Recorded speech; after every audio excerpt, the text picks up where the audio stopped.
Arestado ang isang individual sa isinagawang drug bypass operation ng Baganga Municipal Police Station kasamang Regional Police Drug Enforcement Unit sa Purok Bougainvillea, Barangay Lucod, Baganga, Davao Oriental, Mayo taong kasalukuyan.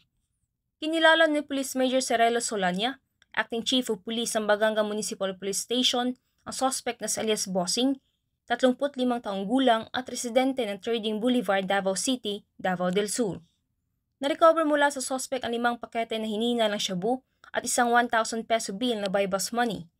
Ayon pa kay Police Major Solania, ang suspect ay nasa kustudiya ng sabing stasyon upang dumaan sa tamang disposisyon at maharap sa kasong paglabag sa Republic Act 9165 o Comprehensive Dangerous Drugs Act of 2002.